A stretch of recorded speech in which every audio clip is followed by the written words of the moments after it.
you've been focusing on how we get adults into learning languages and to integrating them. But I'm going to focus here on education. As a teacher trainer, of course, that's not all that surprising. But I'm going to come back to what you do. I'm going to try and show you that via a butterfly effect, the impacts a bridge project or other projects, similar projects, can have. But before I do that, I'm going to start with introducing myself. You'll see I'm going to use myself as an example. So it's not just because I want to show myself to you. But who am I? 34 years old. I know I look very good for my age. And I've got 2 dogs, 3 cats, 1 horse, and a boyfriend, but it's a bit weird to put them behind animals, isn't it? So a lot of animals at home.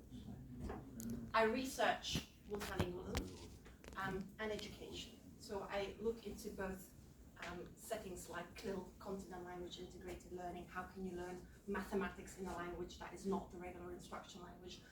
But also, how do migrant learners or students who do not have the regular instruction language as mother tongue, how can they learn? How can we make sure that language does not create an extra barrier to learn the content and thus, making it more difficult for them to get a higher academic achievement? I was a professor at the age of 29, and I kid you not, I was. Thank you. Even better, at the age of 31, I got a tenure track, and I've got a year and a half to go. So if all goes well, I'm fixed for life, at least until retirement, in 1 year and a half. And that's not, I'm not bragging here. The reason why I say this is because, of course, I know some stuff. It's not that I got this for free. I worked for it. However, I was lucky. I was ridiculously lucky. I don't have to explain to you guys how difficult it is to get a tenure track position. It's hard.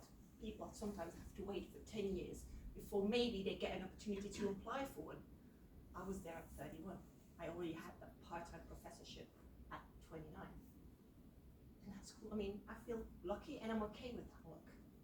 However, my luck did not start at the age of 29. My luck did not start at the age of 31. My luck started when I was born. Because I was born in a Dutch-speaking family. Both my parents, they have a degree of higher education. My dad has a university degree at the Free University of Brussels, so was kind of forced to go there. But my dad's a language teacher, and later became a principal of a school, and my mom's a speech therapist. They always had a job. We never had any financial problems at home. We always had enough food. I was able to do hobbies. We were able to travel. I was able to do everything that I wanted. My biggest worries were, it's broccoli tonight. I don't like broccoli. By now I like broccoli. That's changed. I was born in Ostend. It's part of Flanders. It's a town in the coast in Belgium. Which means that I was raised in an economic stable environment. Which means I had no war to deal with. The school wars that Yo just mentioned, they're political. There were no guns involved. And we have good education. If you compare it with the PISA results in Flanders, we do above average. We're doing quite well. Ridiculously lucky. However, and you feel it coming, right? Everything that I've just told you about me, about my background variables, if one of those things were different, there is a very big chance that you would not be listening to me here right now. Because let me show you some numbers. There's a lot of numbers here, I know. Just throw it at your face. Try to explain it to you. What you see here is an overview of the years people are behind their age group in primary education and secondary education. So if you're like me, in primary education, about 3.5% of the pupils are 1 year behind. If you're Belgian. If you don't have the Belgian nationality, don't speak Dutch, it nearly doubles. You go to 6.6% of the population. If you're non-Belgian who don't speak Dutch, about 25%. If you speak no Dutch at home, but you have a low socioeconomical status, 19% is 1 year behind, no Belgian, 35% primary education. If you have no Dutch at home, if you have a low socioeconomical status, if you need financial aid, nearly 24% of the population with a Belgian nationality is 1 year behind. If you don't have a Belgian nationality, nearly 36%. That's primary education. But if you look at secondary education, it's nearly 46% of the pupils who are 1 year behind, 17% 2 years, and more than 2 years, 5%. That can of course be because of a number of reasons. It doesn't not always mean that they don't get a degree. But if you look at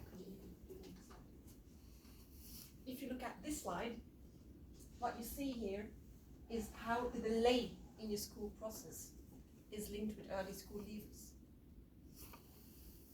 If you have no delay, about 1% leaves too early without a degree. 1 year, 12%. 2 years, 34%, nearly 35%. More than 2 years, it's about 49% chance that you leave too early. And this is just taking into account the delay that you have. If you would combine these numbers with having a low SAS, having no Dutch at home, these numbers would skyrocket the amount of pupils that have a more difficult environment at home. They struggle. Our education system, for some reason, doesn't seem to help them. We can't cope with it. So the delay increases risk for leaving school without a degree, which means that this upward social mobility that education should create, it doesn't happen. If you come from a background with a low SAS, where the language of instruction is not spoken, there's a very low chance that you will get a higher socioeconomical status later on. It doesn't happen. I find that ridiculously problematic. That worries me. This is why I teach in teacher education. This is why I do research. It annoys me massively, and annoy is a very light word. But you could also say, you know what, we've got lifelong learning projects now. We've got all these projects now that even people that leave school early, that they can get a degree, or they can study within companies, etc. So maybe they've got other skills. And you're right. Because on the job market, it's not only degrees that matters. There are other skills as well. For example, language knowledge. And as we know, migrants, they have all the languages and language that we have. And if you look at numbers from Brussels, so our capital region here, you see these are LB stands for language barometers. Every couple of years in Brussels we have a sort of census study that measures the number of languages that are present, etc. And what you see here is the percentage of people that are unemployed linked with the number of languages that they know. If you're trilingual, only 2% has no job. You can see, if you have no Dutch, French, or English, that 82% of those groups is unemployed. So language knowledge is key. Interesting for education, you would think. Because education can stimulate language knowledge. So let's get back to education. Let's get back to that group of pupils that has multiple language in their repertoire. Because we know that knowing multiple languages, it has an advantage. We know that it will increase the common underlying proficiency, meaning that they will have an increased metalinguistic awareness. Having an increased metalinguistic awareness means that you will have better insight in languages, that things that you know from your first language, you'll be able to transfer to your second language, but also vice versa. You will strengthen your first language, you'll get a better insight in languages. And interestingly enough, that metalinguistic awareness can also be transferred to other areas. For example, mathematics. Arguably, you could say that mathematics is also a sort of language with its own grammar rules. Not all mathematicians agree with me, so that's why I say arguably. But we know that having an increased metalinguistic awareness will affect mathematic results. We know that bilinguals are better at creative thinking. They're better at thinking outside of the box. In a world where the traditional recipes are no longer working or no longer doing what they're supposed to do, we need some thinking outside of the box. Get that creative thinking going. We know that bilinguals have a cognitive advantage. They have a better cognitive control. We know that because they constantly have to switch between languages in their brain, that cognitive control, the selecting, the suppressing, the updating of information, it's better trained, and it's not only linked with languages, because cognitive control is linked with academic achievement. The better your cognitive control, the better your academic achievement. Wow, those bilinguals are amazing. And we also know, on a completely different level, but maybe even a more important level, that bilingualism has an impact on cognitive aging, be it non-pathological, so the regular, old age dementia, but also the pathological aging process, Alzheimer's disease. 4 years later, you'll get the diagnosis of Alzheimer's. I don't know how much your memories of the last 4 years are worth to you, but imagine not having them anymore. That's what bilingualism can do for you. So you would think, okay, so we've got these potential gold mines, if I can now objectify the learners into gold mines. We've got these in our classrooms. And although their background variables maybe put them at a disadvantage, you've got all this potential here. You should capitalize on that, no? Alas, we see in Flanders, but I'm sure that Flanders is no exception here, that nearly 80% of all the teachers in Flanders, they think that pupils should speak no other language than Dutch at school. We see that nearly 80% of all teachers think that language is the core of all problems. And we also see that the ethnic composition of schools determines the attitudes of the teacher, which means that if you have a continuum of on the one hand, very monolingual schools, only Dutch-speaking schools, or very diverse schools, where you have many languages present but nearly no Dutch, teachers will be very much thinking, no, only Dutch here. Is it a mix? Is it 50-50? And you'll have that sort of embrace, the embracing of the diversity.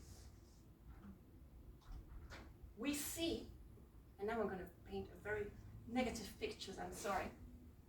We see that the idea of using the mother tongue, the previous knowledge of the students, is considered as an obstacle in the learning process. Despite everything that we know when it comes to learning, build on the previous knowledge, make sure that there's context, you build on what is already there. When it comes to language learning, suddenly there's this new logic that pops up that says, no, take that previous knowledge away and do something else. And it goes even as far, and I've taken a picture, you don't really see it that well, I'm sorry. This is a bathroom mirror in the school, and here you have a sticker that says, I speak Dutch. This is a school in Brussels, where my university sometimes also teaches, and I've been suppressing the urge to tear it down or to write something underneath it for years now. I'm not sure how long I'll be able to do that still. But students literally get told, sometimes even punished, if they speak another language, also on the playground. The idea behind it is they need to learn Dutch as fast as possible. So don't let them use other languages, because every opportunity that they have to use Dutch, they need to take it, because they need to do it. I mean, it's not done out of malice. It's done because they really want to get the students there. However, the approach that they're using, it's not really evidence-based, is it? On the contrary, it does the opposite. So use of the mother tongue is seen as an obstacle. Also interesting, the attitudes of the teacher towards the mother tongues really depend on which mother tongue it is. If you speak English, that's okay. Oh, cool, you speak English, wow. Oh, you speak Arabic. That's a problem, isn't it? Oh, Turkish English. You shouldn't speak that anymore.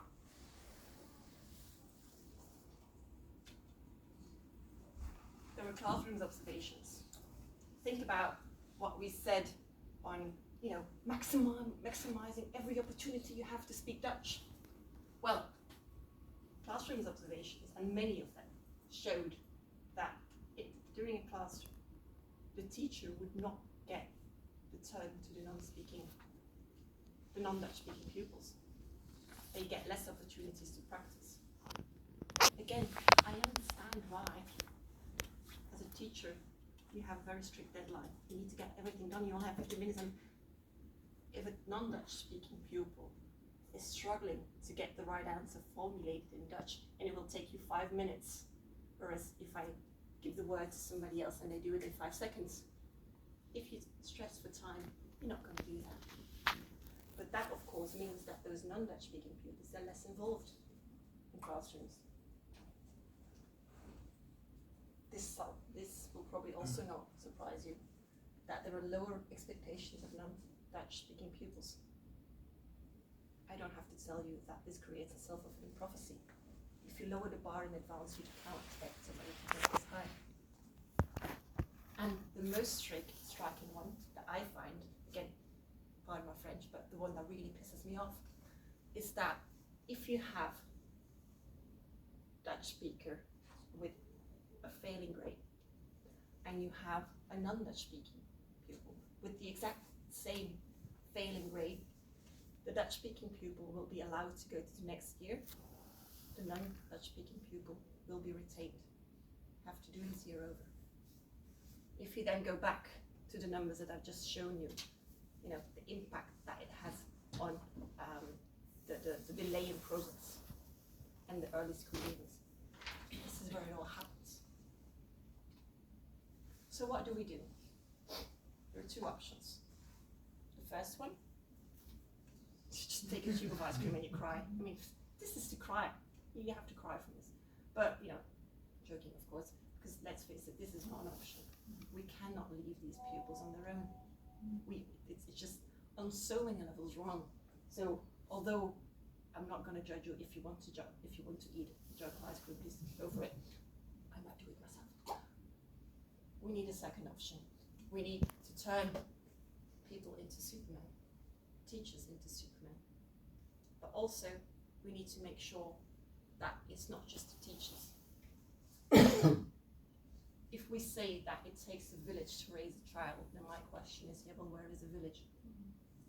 Where is it? We need to ensure that the village is there. And I've made this presentation yesterday, so I did not see the language learning village that you have. I loved it because I knew that this slide was going to come up in my presentation, because that's why you do it, the Bridge Project as well. You get that village there. And not only for the parents, but because the pupils, the kids, will also learn from it. But of course, we need to focus on education itself. We need to make sure that teachers are better trained, that they can cope better with this diverse influx of pupils. We need to make sure that school policies, that they're evidence-informed, that they don't go on their gut feeling saying, yeah, well, no, only Dutch here. And also on a macro level, just the general educational policies, they need to be able to adapt to those learners. The population has changed, but policies haven't. Interaction, school and parents. A student of mine works in a very interesting project where the parents, they are learning Dutch, but they have in the school where they learn Dutch, and the program that they learn Dutch, they have this section called Hello Class, where they take the parents, which are often then the mums, who are stay-at-home mums, to the classroom where the kids are, and they learn about 15-20 minutes. They're in the classroom, but they pick up words that their kids use. And that will increase not only the understanding of the parents of what goes on in the classroom, but it will also enable the parents to speak with the kid using that specific school language and just have a better understanding. And also the teacher will have more possibilities to speak with the parents, because there's already that connection. Because these are often the parents that will not show up at parent-teacher conferences. Because in many cultures, the idea is there that, you know, school is school. Me as a parent, I don't have to get involved in that. They would be disrespectful. And those are the parents that you won't be able to reach. However, via this project, you will be able to reach them. So you get that increased interaction. Focus on parents on their own. Via, for example, bridge projects. Not project, but for example, bridge project and other projects. This is what I said as the butterfly effect. You will give parents extra tools to get into the labor market, to increase their socio-economical status, to make sure that they are financially more stable, that there is food on the table, that they're not dependent of support, that they can become independent. So that will also immediately affect their kids' life. And also focus on daycare and other professionals. And at the VUB finished, so my university finished just a very big project with other universities. I was not involved in that, but one of my colleagues was, which is called the Pro-M project, where they focused on preschool daycare and language policies in multilingual families, and how can we make sure that it's a stimulating learning environment? How can we make sure in daycare that they offer a language-rich environment, that they stimulate that language learning process of the kid, so that language does not become an issue, that that they're not behind. I started my presentation with saying how lucky I was. And luck is an unreliable variable. I don't mind having some luck in life. I love that I'm always the one that will get a parking spot right in front of the building when nobody else finds it. I am that person. But I find it very problematic that luck is currently determining educational outcomes. Despite somebody's abilities, education should give people choices and possibilities, and it's not doing its job for the moment. And we should change that. And on that note, thank you, and all the best of luck.